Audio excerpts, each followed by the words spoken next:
Hey guys, it's TrellHu the Science Guru, a molecular biology student, and today we're going to be talking about the hierarchy of life.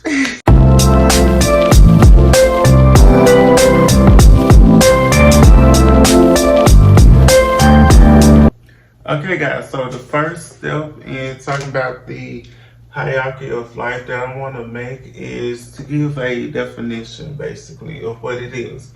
So it is the organization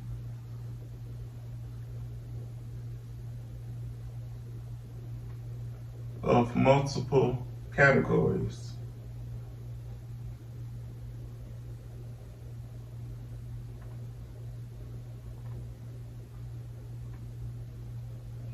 from simplicity to complexity.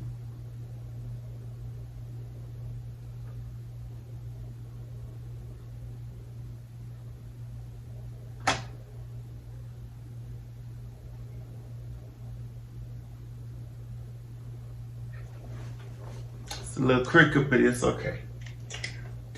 And basically, this means that the hierarchy of life is just the building blocks of biology. That's a simple way to put it. The first level is an atom.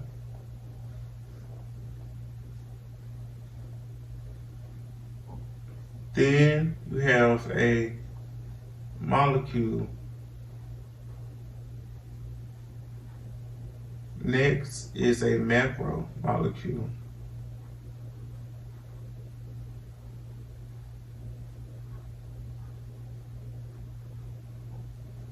Then you have organelles.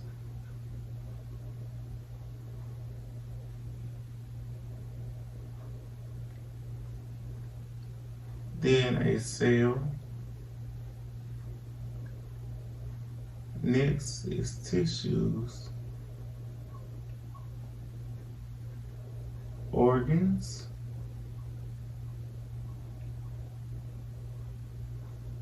organ systems,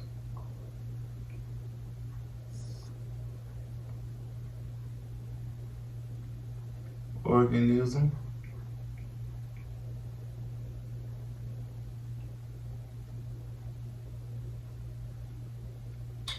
population,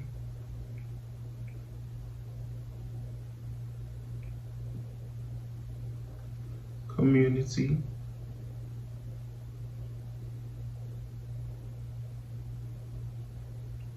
ecosystem,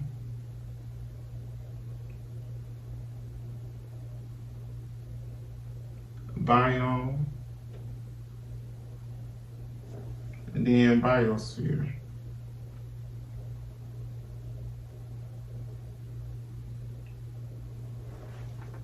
Okay, this is all the levels, and now I'll just basically give an example of each level so that you can kind of understand what it is.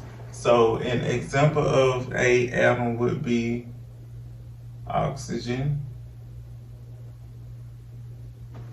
hydrogen, nitrogen. Anything that you can find on a periodic table is considered an atom, or aka an element. Next is a molecule, and an example of a molecule would be combinations of the atoms. So you combine two hydrogen molecules with one oxygen molecule, you get water, also known as H2O or dihydrogen monoxide.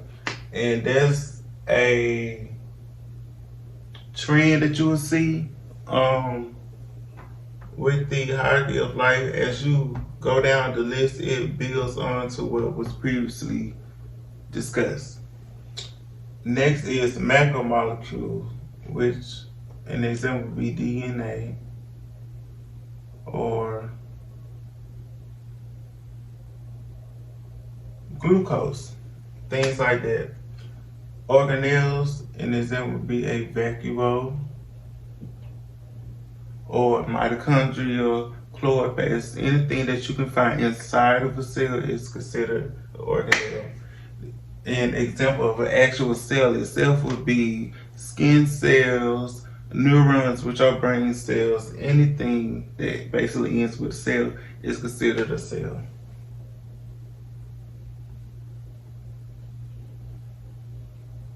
An example of a tissue would be a muscle.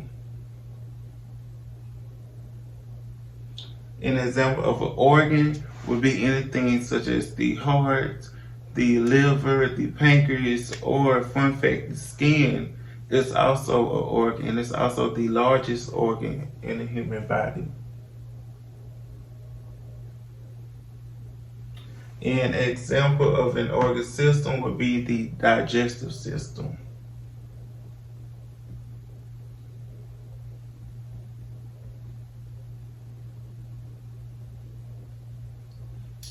An example of an organism could be anything from a human to a lion, a bear, a frog, anything that's basically capable of living is considered an organism.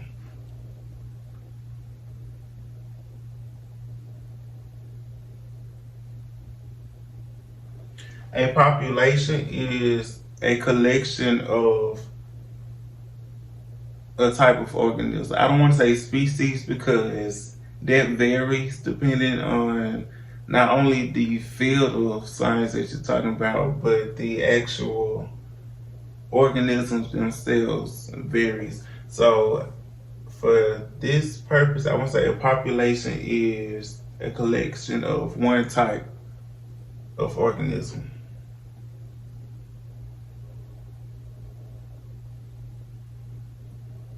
And for this example, I'm going to use a herd of lions, which contains only lions. That's important. You have to know the difference between a population and what's discussed next, such as a community, which combines more than one species. So you now have two different types of, I said species, two different types of organisms. So now you have lions and zebras. Both of these are still living, but they're two different types of organisms. So that is how a community is made. Next is the ecosystem, which combines all the living and the non-living things that plays a factor in this life, such as fish and rivers. Fish is the living part, rivers, water is non-living, but it all plays a part in the ecosystem. Next is biome. A biome is a different type of environment that you had to learn in like elementary school, such as grasslands, tundras, deserts. Those are different types of biomes.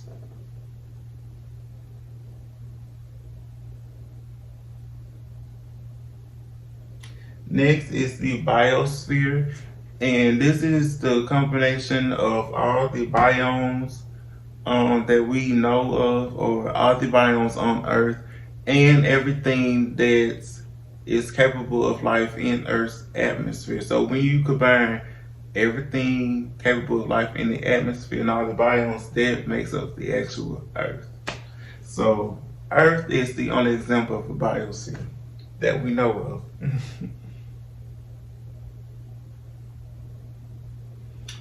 Okay, so this is the hierarchy of life. Now I just point out some basic like key facts or need to know when it comes to this that'll play an important part later on in science as you study. Cells are the basic or smallest unit of life.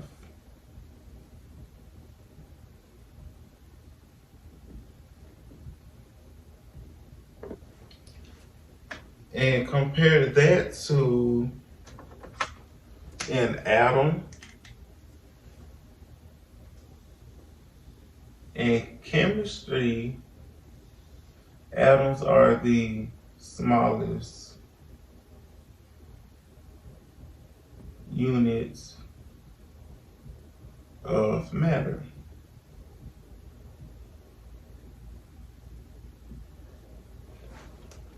And so, what does this mean, being the smallest unit of something? Does it mean you can't get smaller than it? No, that's not the case, because obviously the organelle is smaller than a cell.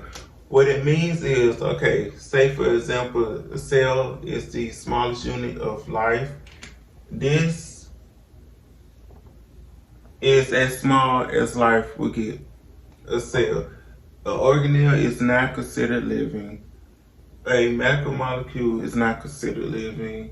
A molecule such as water is not, considered living. Neither is oxygen. So that means when you combine all of these together, this is as small as you can get as far as anything that's being considered living. And with an atom, you can get smaller subatomic particles such as protons, protons, neutrons, and electrons, and you can get smaller than those, which are called hadrons, and you can get smaller than the hadron, and we call those quarks. But none of those are combined; they are their own separate thing. And it's not until you combine those that you actually get matter, something that actually takes up space. And so it's the same concept with cells being the smallest units of life. These independently do not make up a living substance, but when you combine them together, then and only then do you get a living substance. Another trend in the hierarchy of life is the arrows that goes in between each one. And for this, the arrows equals the word two. So when you're reading this, you will say atoms to molecules, or molecules to macromolecules. And that's just a simple way of doing it.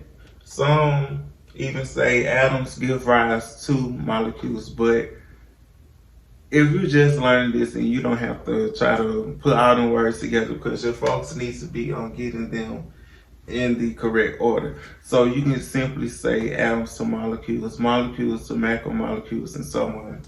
And later on, once you remember them, then you can say, oh, organs give rise to organ systems. Simple. Another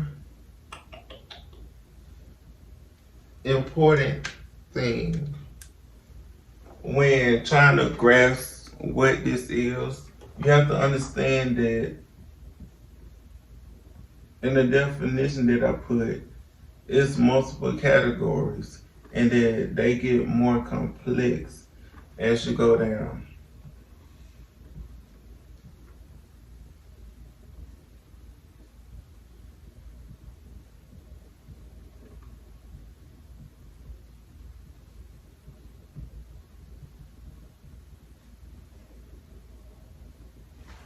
Okay, this is the last trend I discussed. So as you go down each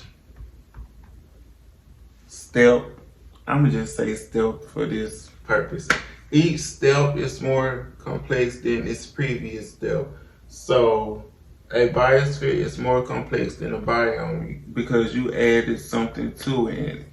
Most times, whenever you add something to it, it builds on. It doesn't take away. In this case, so you add atoms together and you have a molecule, and a molecule is more complex than an atom, because for oxygen it's just one symbol, such as like O, and a molecule such as water is two H's and one O. So you can look at it that way as, oh yeah, this seems more complex or more advanced, or it just looks, I don't want to say harder, but you know, it advances. You can look at it and tell, oh yeah, this is comes after this because it's more complex than that. You know, simple things like that. Or you can say, a lion is more advanced than a liver. You know, you don't want to go back in terms of complexity. You want to always progress. You don't want to regrets. That is, let me see. Okay, and so it's basically, like I said, the organization. And the next step in the next video, it would be to go into like the different types of categories and discuss what they have to offer. Because now this is just like a summary or like an outline of biology in a very small area of biology, to be honest. And most professors or teachers, they want you to learn this in like one day, one class period, or shoot, maybe the first 15 minutes of class, like after they finish teaching it, because it's not hard. I promise you it's not. But yeah, that is the hierarchy of life. I'm TrellHu the Science Guru, and that's it.